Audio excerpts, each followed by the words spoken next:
Ireland, the place I call home, lies on the western edge of Europe. But it's not alone. A scattering of smaller islands hug its coastline. Hardy offspring, if you like, protecting the mother island from the wilds of the Atlantic.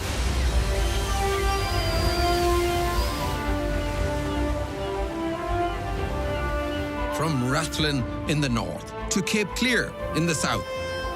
From mighty windswept cliffs to lush subtropical Edens. These islands have long been a source of inspiration and of myth. They're home to a rich diversity of wildlife. And a wide range of people, too. People trying to live in harmony with the environment. And with a history as old as any in Ireland. Each island has a unique story, but together they tell a tale we can all learn from. This is my journey across the Emerald Isles.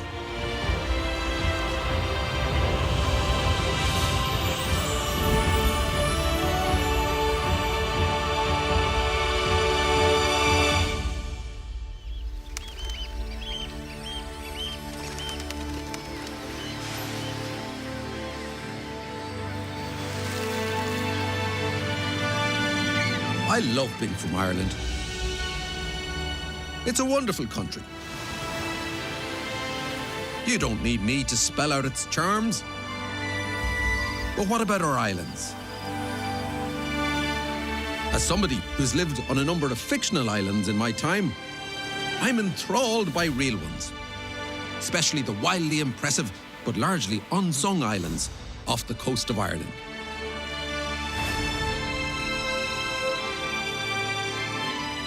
I can't wait to show off these treasures. And of course, to see them for myself. The first leg of my island journey is taking me to the north of Ireland. From Rathlin Island off the Antrim coast, round to small and remote Tory Island off Donegal. From there, I'll head south to the largest island of the north, lovely Arranmore.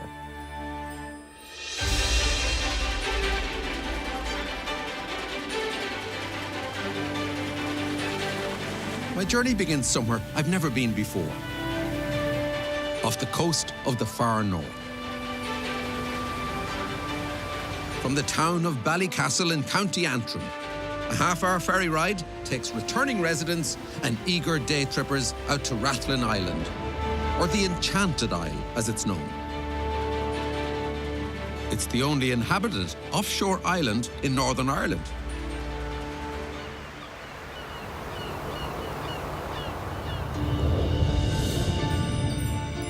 Rathlin's position between Scotland and Ireland has fashioned its history. And it has some pretty unique wildlife too, so I can't wait to set foot on the place.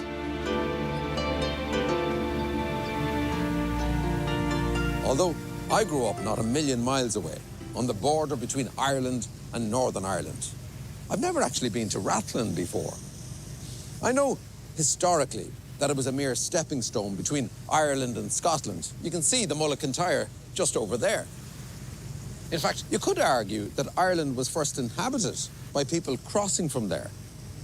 So with that in mind, it's not a bad place to start my journey.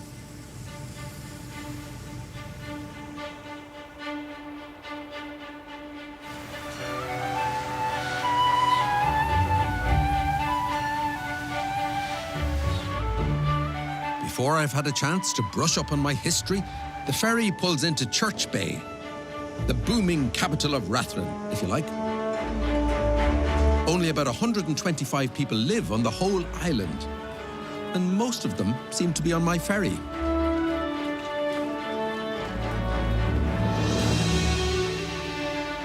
Church Bay is a natural protective harbour and the only village on the island. But despite the small population, of course, there's a pub, McCuig's, and that's where I'm heading first. Because it was here, round the back, behind the bins, that a discovery was made that sent shockwaves across the whole of Ireland. In 2006, there was an astonishing archaeological find that rewrote Irish history. As a child, I was taught we were descended from the Celts. Before them, it was just birds and fish and magical beings. But something was found here that challenged the popular wisdom. This little island, it seems, plays a pivotal part in Irish history. And a man called Brian is going to fill me in. Brian. Ardal, how you doing, sir? Hello, I'm good, thanks. Welcome to Rathlin. How you doing? Thank you. Where are we? It looks like a building site. It does indeed, and does indeed. The reason why we're here is to talk about an excavation the Queen's carried out in 2006. The bar owner was doing some invasive groundwork to this area and was taking a mechanical digger to this little slope we see here behind us. What was he building here? I think he was building a car park here, which is quite odd since there is only about 6 cars on the island for the need for a car park. But during that groundwork, he discovered a Bronze Age kist burial. Sorry, when you say a kist burial, what do you mean? A kist burial is basically a Bronze Age burial, and it's a stone box, for want of a better word, or stone coffin that's put into the ground. At first, it wasn't clear what these stones were. But peering between the gaps, bones could be seen. And they looked like human bones. So the police were called. But this was a cold case. So cold, it was one for the archaeologists. So we opened up the stone kist and we were able to see the skeleton of a man in the kist, a Bronze Age man dating to around about 2000 BC. It was an amazing discovery. But things were about to get even more dramatic. Modern DNA analysis of the bones gave an unexpected result. When it was compared to the DNA of Irish people today, it was a match. You said he lived here 4,000 years ago. That would mean he was here before the Celts. He was here before the Celts, yes. I thought, like, we started as a people with the Celts. Well, funny, the DNA from the skeleton would suggest that the person from this kist burial is very like the modern Irish. He had the modern Irish genomes as well. So it's kind of taken away that notion that the Irishness came from the Celtic. So all this means that we Irish are descended from these people, not from the Celts, who arrived 1,000 years later. Despite everything I was told when I was growing up, I'm not necessarily of Celtic descent. We Irish are something else. It's hard to believe that this unprepossessing place, this building site, well, Ardal, you know, it plays a huge part in Irish history. It goes to show you never know what's underneath your feet. And, you know, you could be just in a presupposing little field on Rathlin Island and you never know what's going on. But that's not all. The grave was to give up more than just its bones. After a quick visit to his car, Brian returns with an actual artefact from the grave. It's a beautiful tripartite bowl, one that has the decoration split into 3 distinct zones. These tripartite bowls are usually associated with burials, with Bronze Age burials. The way it's formed, it's almost as if it's meant to be held in the 2 hands. Mm-hmm. You know, it's natural just to kind of think that it is a drinking cup or something. Yeah. We think it might have actually contained some sort of food or drink substance, perhaps to help the person on their way to whatever next world they believed in. It's amazing to think that this ornate and unbroken bowl has lain untouched underground for 4,000 years. And we now know that the hands that held it were the Bronze Age hands of our Irish ancestors. Rathlin's ancient history has put the island on the map, but it was important to the Vikings too. In 795 AD, Rathlin was the site of the first recorded Viking attack on Ireland. They then went on to make Ireland a major trading and cultural hub. And on Rathlin, a number of Viking graves have been uncovered, unearthing ancient coins and treasures. But it's the natural history that's the biggest draw for Rathlin today.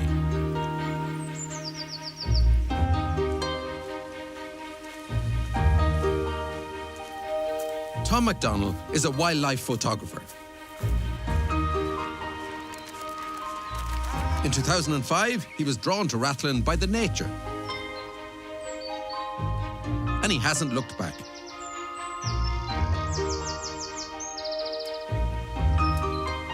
And there's one animal that Tom likes to photograph more than any other.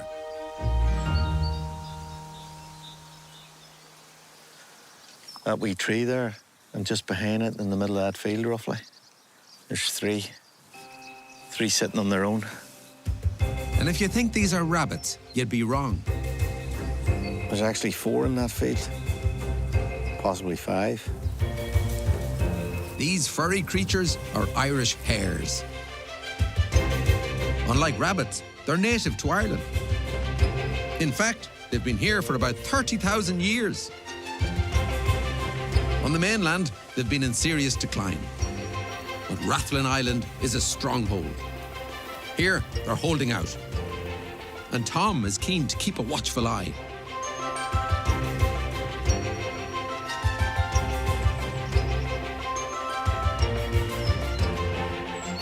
For Tom, there's only one thing better than seeing the Irish hare. There's a rare genetic mutation that's endemic to Rathlin. And this is it, the golden hare. Like myself, it has striking pale blonde fur and bright blue eyes. It's incredibly rare to see one. This photo of Tom's is one of the very few that exists. So when I finally found the golden hare, I actually seen it. It was an unbelievable feeling because you're always told about it. You thought it was a myth.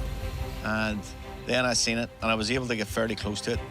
It felt sort of supernatural in a way, you know, to see this thing, but brilliant to get a photograph of it. Islands are great for wildlife, and their surrounding waters are too. And that's especially true around Rathlin. Here, marine life is colourful and copious. And it's largely because of the turbulence of the water. Currents that whip around the island and the fast-moving tides constantly churn the water, bringing a steady supply of life-giving nutrients. Organic matter attracts fish. And here, fish attract seals. Both grey seals and common seals.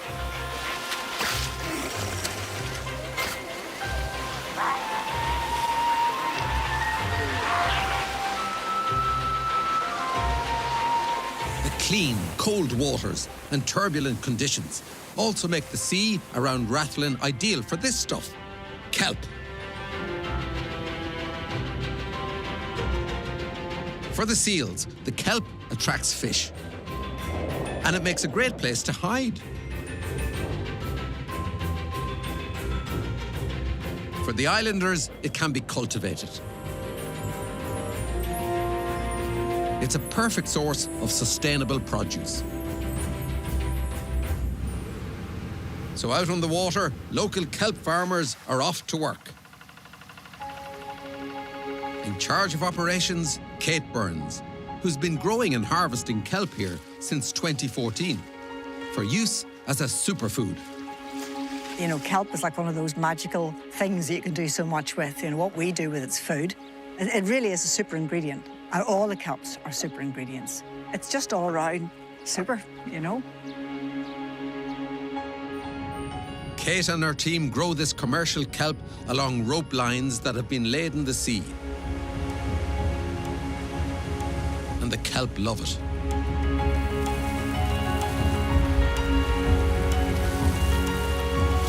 It's always like a great feeling when the rope comes up out of the water and it's just like so heavy and it's glistening in the sun. When it's growing and it's clean on those ropes and you bring it up, it's just beautiful, you know, it is. But harvesting the kelp is only part of the job. Getting the baby kelp attached to the lines in the first place involves some pretty shrewd scientific shenanigans. And it's Sarah Barry, who's Chief Kelp Boffin. Welcome to her laboratory. So this is the lab. This is the kelp nursery. This is where the magic happens. To make baby kelp grow, first you need some recently collected, fully grown kelp, fertile and filled with little spores. Chop it up and stuff it in a bucket of seawater. Thinking it's back in the sea, it releases its spores.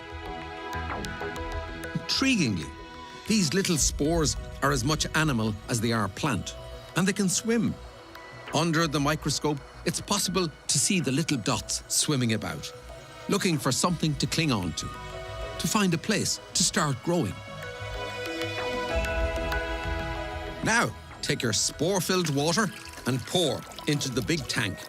The little spores paddle like mad and attach themselves to string coiled around the vertical rods. After about 12 weeks, you'll be able to see all the little seedlings on the string.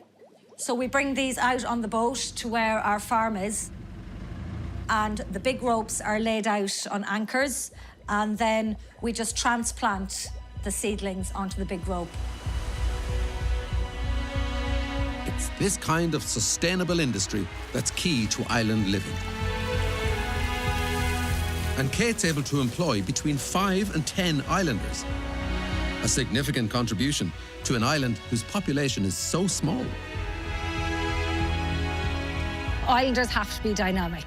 So to use what you have on the island is critical, really, for getting ahead and moving along. It's also kind of good for the island reputation, you know, as marine innovation project, which is so sustainable and organic and all the rest of it. And here's a wee tiny community doing this amazing thing, you know, and that's what it is. Thriving local industries are important for these island communities. But as important is tourism. Like other small islands, the economy here depends on attracting visitors. And on Rathlin, people flock here for the seabirds. Covering these cliffs, hundreds and thousands of them.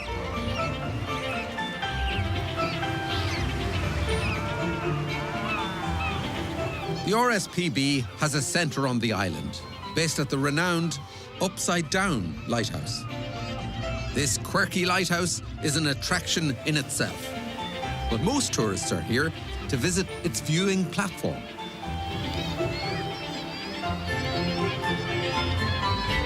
The cliffs here come alive in the spring, which sees the arrival of the birds, all here to breed.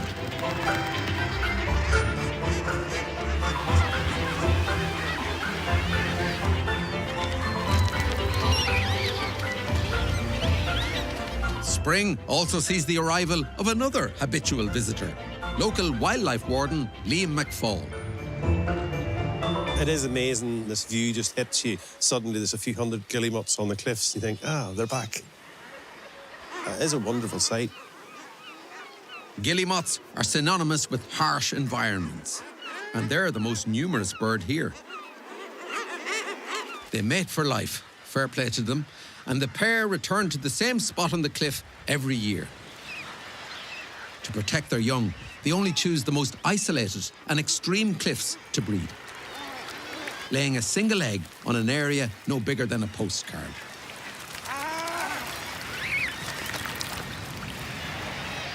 Once they've fledged, for the guillemot chicks, there's only one way off the cliff.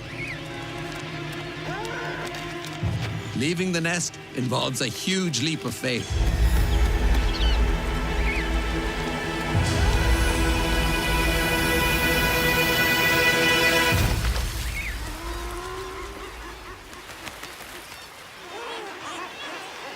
Here, the cliff face is a giant apartment block. Below the guillemots, about 23,000 razorbills.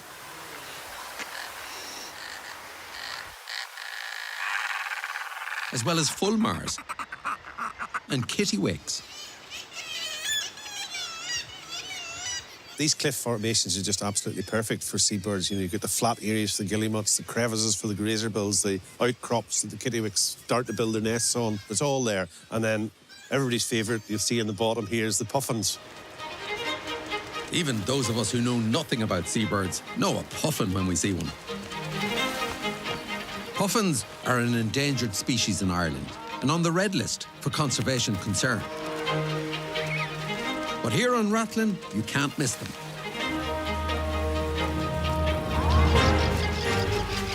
Like the other seabirds, the puffins spend most of their lives out at sea, just returning to the cliffs to breed. They're found at the bottom of the cliff. In fact, they live in the basement because, unlike the others, they nest in burrows, which they dig out themselves. Like all these birds, Liam was born and bred on Rathlin. Unlike them, he's here to stay.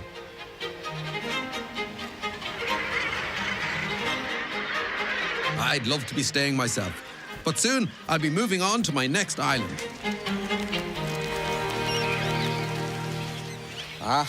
Rathlin. Definitely my favourite island so far. It makes sense to start my journey here because it's possible the story of Ireland begins here, and it's a story shaped by the sea. Thank you. Look, what's for dinner? Kelp noodles. This is a first.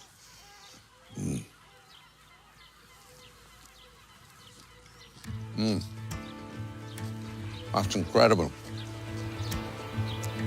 I'm just getting a taste for this place, but my journey around the islands of Ireland has only just begun, and I have a way to go. Next, I'm heading due west, over the border into Donegal, where 9 miles off the coast lies little Tory Island. It's a return trip for me, and I can't wait.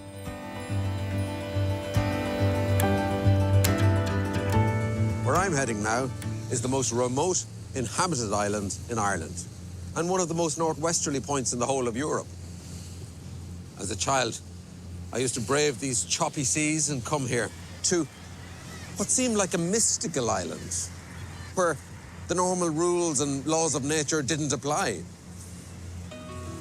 It didn't seem real somehow, and I loved it. Tory Island. The name Tory means place of steep, rocky heights. They don't beat around the bush here.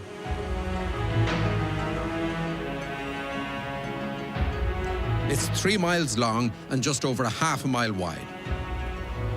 Population, 144. A carful less than Rathlin. In the east is Easttown. In the west is Westtown. And it's the west that has the harbour. And within minutes of arriving, I have the most wonderful surprise. I bump into my sister, Fiona. Fiona! Oh, Tarlisha Moore, What's going on? fantastic. And it's the perfect opportunity for me to brush up on my Irish. Oh, Tommy Aaron Slee Colm Kell. Oh, Glen Colm Kell Godera. Ag siúl. Shul. How long have you been here for? Fantastic, Jenna Cha. Tommy ag déanamh documentary. Oh, Fuoin Hill on the Heron. oh. Yeah. Do you remember coming here as children? Oh, Kensha. Oh, Kevin May Gamai on Octorgan, August the picnic Morig Mammy. August Kevin May on Borsey, near Stopshe. August and Shin V are in Dulles Jack to Sheffield on Deed on all. Ní raibh aon Oh, Ostáin. near on shopping, near. Tá é an difríocht Oh, it's idir awesome. Tory agus an mór here. Oh, so John special. It's feather lat. Kailshes, Ailsha, agus na Rark, all in, agus Rark than more here. It's great to catch up and reminisce, but I do need to get a move on. Will I ever see you again? Oh, Kincha, Arranmore here. Oh, Megan. You're not staying here forever. Oh, Megan. No, but while I'm on and shop. Very good to see you anyway. On my lap. August Togar. Slán-ish. Slán. I'm heading away from the harbour and out into wild Tory. Because on Tory, it's all about the nature. In May, the island blooms into a vibrant patchwork of wildflowers. And flowers mean insects, lots of them, including an astonishing array of butterflies. My favourite? The stunning painted lady. And in among these grasses and bushes, Ireland's only globally threatened bird species, the corncrake. This is a shy, secretive creature, and so rarely seen. It likes to hide in tall vegetation, nesting on the ground, trying to keep out of sight. It may be timid, but the urge to mate gives it away. The male has a distinctive mating call that can carry for up to 1 kilometre.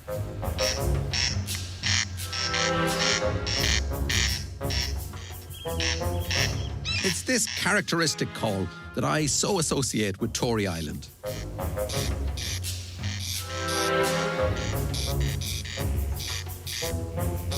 Spring sees the arrival of the corncrake from Africa, and no one is happier to hear the return than local farmer and landowner Anton Meenan. In April, when I heard the first call, I get really excited, you know. But then I said, well, this is summer coming. This is few visitors, you know. So this is good. And it says I survived another winter, you know. I'm still here. When Anton was a boy, corncrakes used to be widespread across Ireland. Their calls were the sound of summer. But on the mainland, mechanised mowing has all but wiped them out. And today, people come to Tory specially to hear that magical, nostalgic sound.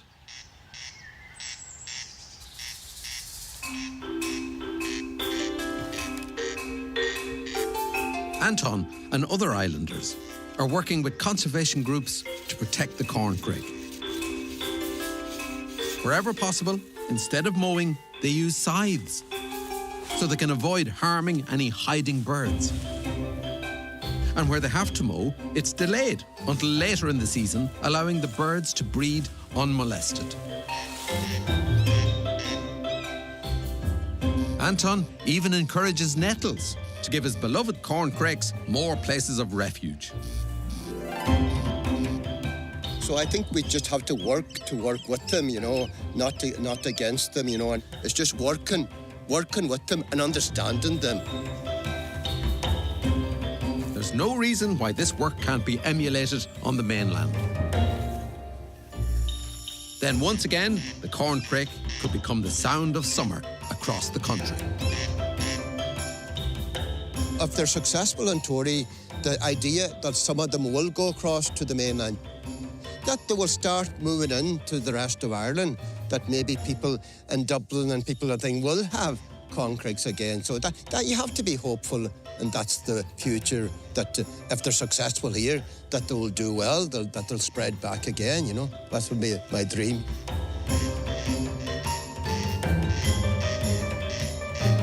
On Tory, the corncrakes are thriving and attracting visitors.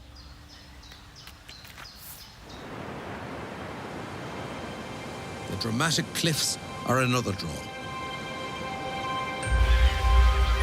And it's the natural beauty of Tory that brought my family here for our holidays. But it's the mysterious feeling of the place that I remember most. I felt that I was away somewhere quite different and magical.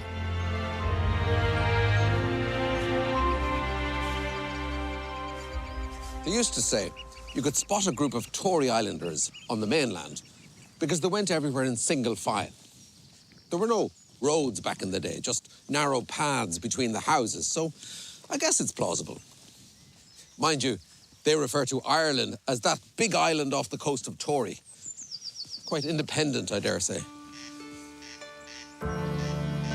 Over the years, the remoteness of Tory has been an attraction for those seeking isolation. This bell tower is from a 6th century monastery. And the island's famous Tow Cross is a reminder of that period. But the island's history goes way back into the mists of time. And especially on the remote east side of the island. And it's alive with myth and legend.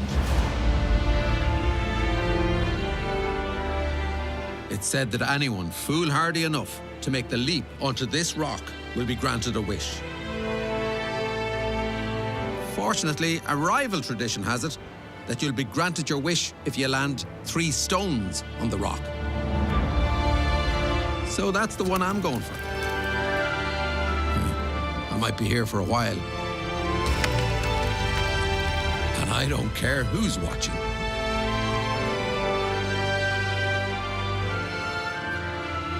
For me, Tory Island is one of the most starkly beautiful and magical places on Earth.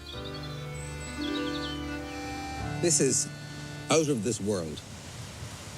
Over there behind me, that's Ballar's Fort. And the only way in is across this narrow isthmus. Down below me is a sheer drop of about 100 meters. It's frankly terrifying. Legend has it that Tory at one time was occupied by a race of supernatural pirates whose god chief was a fellow called Ballar of the Evil Eye, a fearsome cyclops who, by all accounts, could kill a man stone dead by just staring at him. And as long as his eye was opened, no army could defeat him. So his men, they attached ropes and pulleys to his eyelid, so as even when he was tired, it wouldn't close. What a story. What a place. The story of Ballar's evil eye is obviously true. Well, maybe. What's definitely true is that when it comes to Irish history, what's real and what's myth has been lost to time and to the enormity of the landscape.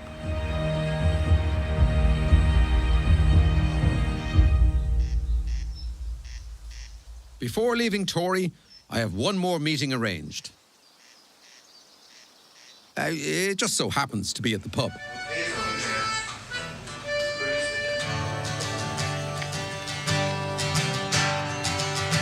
Her eyes they shone like diamonds. You'd think she was queen of this land. And her hair hung over her shoulders, tied up with a black velvet band. I've come to the beating heart of the island to meet Daniel Curran. He's a builder, but he's not just a builder. On the islands, people tend to have multiple professions. The local plasterer is also the local hairdresser, that kind of thing. So as well as being a builder, Daniel is one of the island's noted musicians. And that's not all. He has a princely presence about him.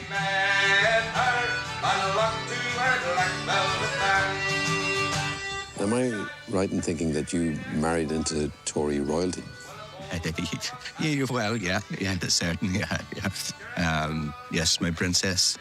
My wife's father was the last king of the island, passed down, yeah, a good character. Traditionally, Tory Island has its own king, chosen by the community. And it's been that way for 1,000 years. The next king has yet to be chosen. But the tradition is set to continue, as is the music. Is there a good, healthy music tradition here in Tory? Oh, there is, yeah. Yeah, it's a staple diet of the island life here in winter and summer.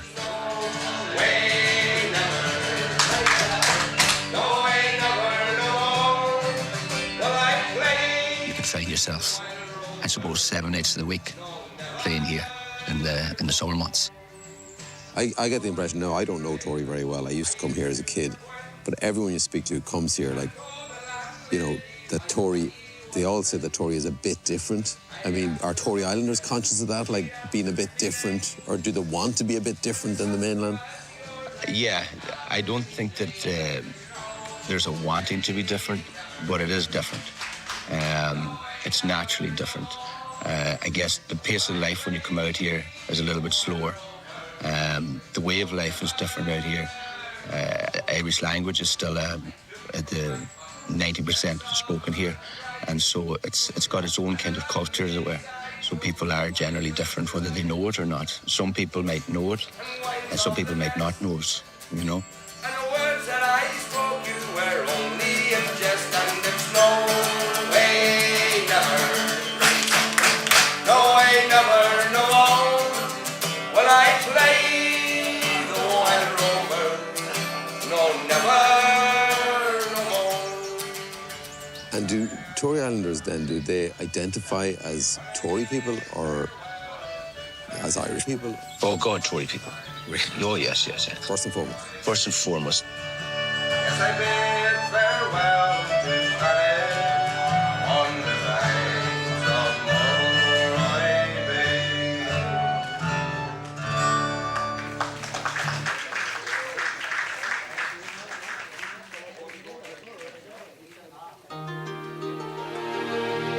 It's wonderful that Tory feels just as magical to me now as it did when I was a child. But my visit is sadly drawing to a close. My next island is calling. You could say that it's singing to me across the waves.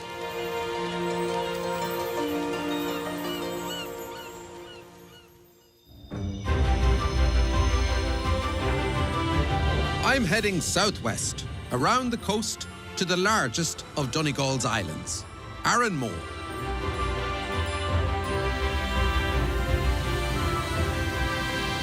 I'm on my way now to Arranmore, an island with fantastic wildlife, dramatic cliffs, sea caves, and golden sandy beaches.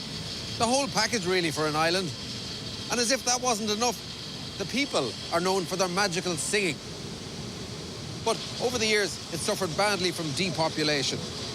Today, the islanders are making an imaginative effort to attract newcomers. Not just wide-eyed visitors like myself, but people to come and live here for good.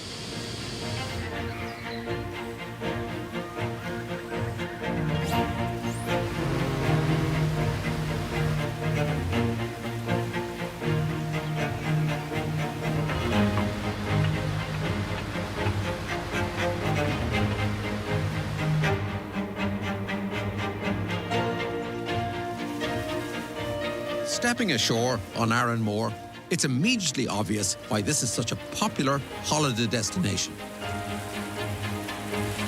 It's only 20 minutes from the mainland, and the beaches are beautiful.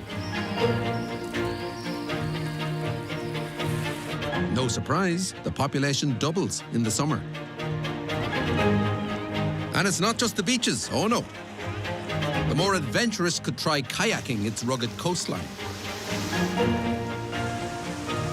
or climbing this dramatic cliff staircase.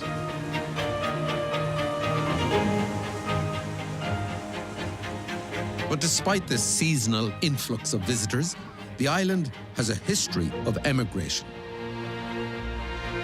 In the 19th century, 2,000 to 3,000 people lived here. Today, that's down to under 500. It's no surprise then, for an island famous for its singing, many of the songs are about people leaving.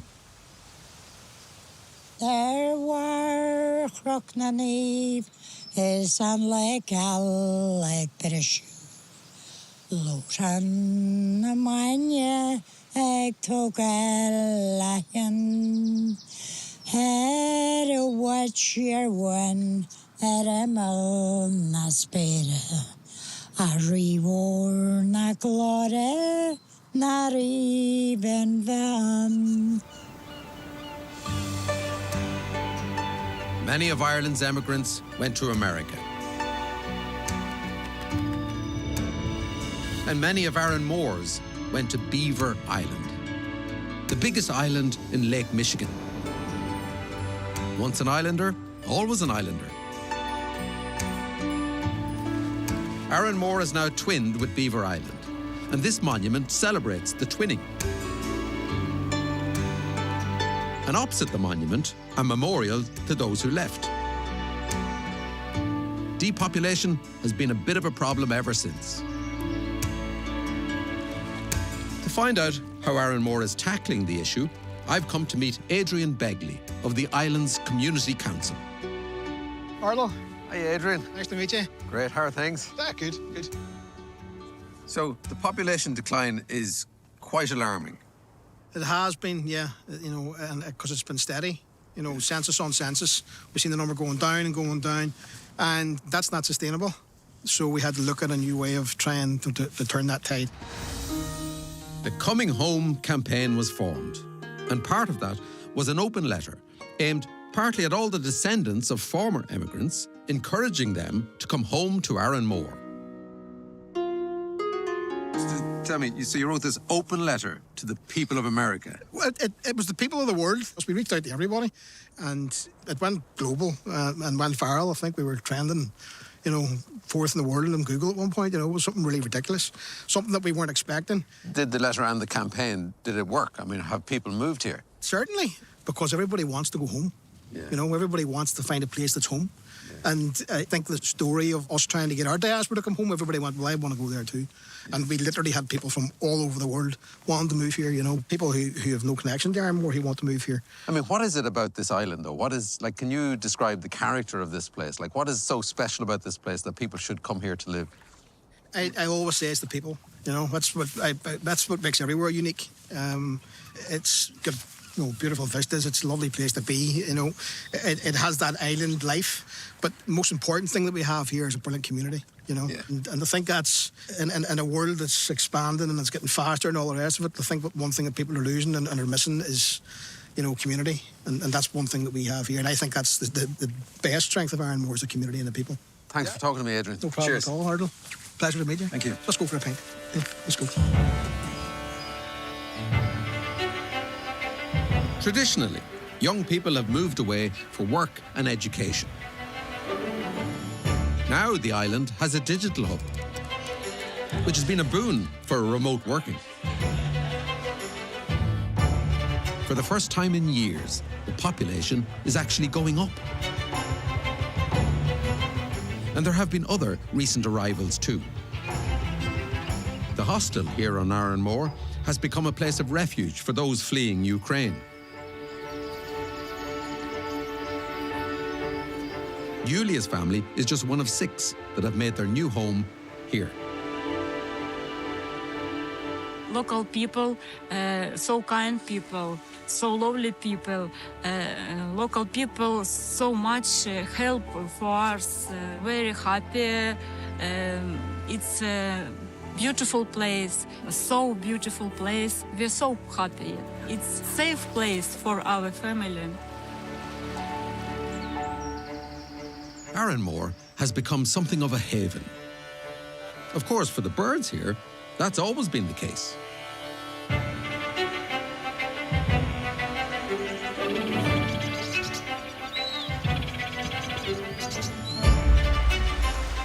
Islands are great places for birds, obviously.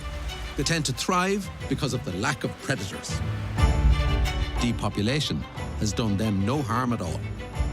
And best of all, off Arranmore, a now uninhabited island. One of Arranmore's outlying islets is Inishkira. And Arranmore resident Mike Glynn is making one of his regular bird-watching visits.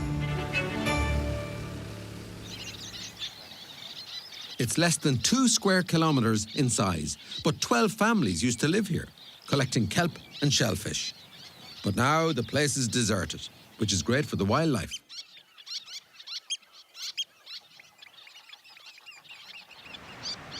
This tiny island is in the middle of a superhighway for migratory birds. I'm in my element at the moment. I love coming out here. I like the solitude of the place, but there's something about, there's a sense of history where we're here now at the moment. You can see all these houses along here. This is where there were 120 people living in these houses together. And just back there, there's a little house. We call it the Blue Room. It's just over there. And that's where my wife Granya's mother used to stay. The place is absolutely full of birds. They know that they have the island pretty much to themselves.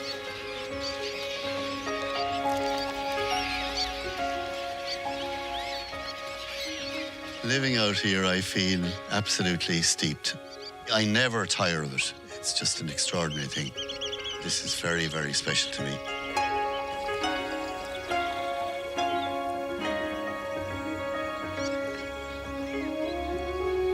The cliffs may be the place for puffins and guillemots, but these low-lying shorelines are prime locations for ground-nesting birds,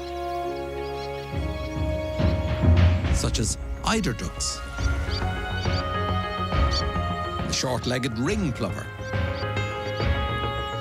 and the red-listed oyster catcher. Out of all these birds, it's the little terns, the smallest of the tern species, that Mike most enjoys watching. Having flown up from their winter in Africa, they nest on the beach here by making a shallow depression in the sand. On the mainland, these nests are very vulnerable, and the little tern is a threatened species. But here, they're safe.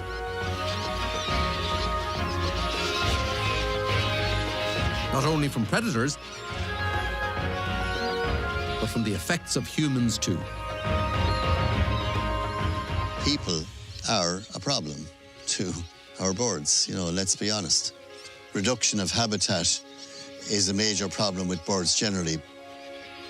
And if any of these species here were wiped out, I would feel a devastation that I just can't put words on.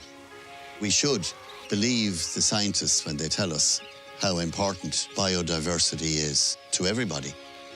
So it's wonderful to think that, the little tern, with such a small number of them in Ireland, they can be safe in a place like this. Clearly, there's much here that needs to be protected.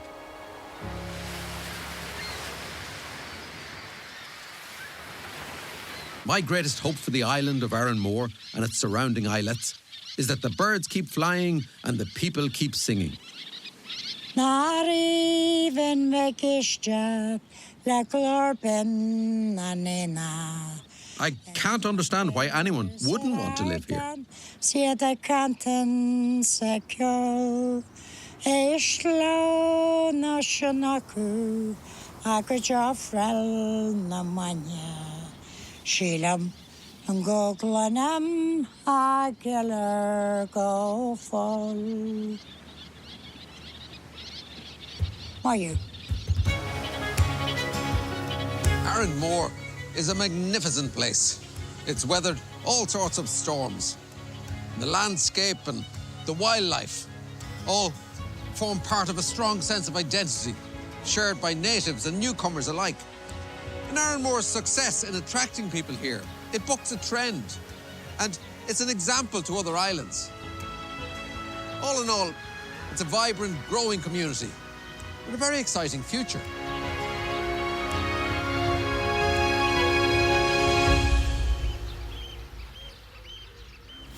Next time, I continue my journey through Ireland's Emerald Isles as I travel down the rugged west coast. Here are sea-swept islands awash with history, natural beauty championed by islanders on land and sea, and scenery as dramatic as any on the planet.